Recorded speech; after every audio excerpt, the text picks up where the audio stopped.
Da blockchain desentralizatsiya bo'lishi kerak, anonimность bo'lishi kerak, ha, security, ya'ni xavfsiz bo'lishi kerak, lekin aslida bunaqa emas. To есть hamma narsa white paperga yozilgan yoki biza bilganda emas. Biza biladigan eng ko'p ishlatadigan Tron. O'sha ham частичный desentralizatsiya, ya'ni markazlashmagan qisman, chunki uni egasi bor. Sizni u istasa o'sha tranzaksiyangizni blok qilib qo'yishi mumkin. Kimligingizni biladi. Bunga eng katta sabab aslida sekslar, ya'ni sentralizovanniy birjalar. Bular orqali sizni shaxsingiz, ya'ni KYC orqali o'tasiz-ku. O'sha orqali sizni qaysi adresdaligingiz qaysi shaxsga tegishli ekanligi bilinadi. To есть siz maxfiy yurgan bo'lsangiz ham qaysidir sentralizovanniy birjaga ulansangiz yoki o'sha adreslarga ulansangiz, shaxsingiz oshkor bo'lib qoladi. Sentralizovanniy birjada oson qildi pul chiqarish kiritishni uchun, lekin aslida bu o'ylaymanki yaqin 20-30 yil ichida odamlar tushunib yetadi, shu desentralizatsiya, ya'ni asli kriptovalyutani kerakli bo'lgan narsa anonim desentralizatsiya bu DEXga xos.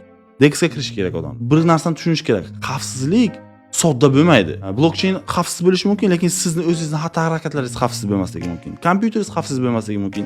Siz har qaysi silkaga kirib ketishingiz mumkin. Buni ortidan siz o'zingizning aktivlaringizni pod ugroza qo'yasiz. O'sha uchun birinchi o'rinda bezopaslikni o'rganish muhim. Va bu uchun biz ya'ni darsda ishlab chiqamiz, o'sha narsani taqdim qilamiz.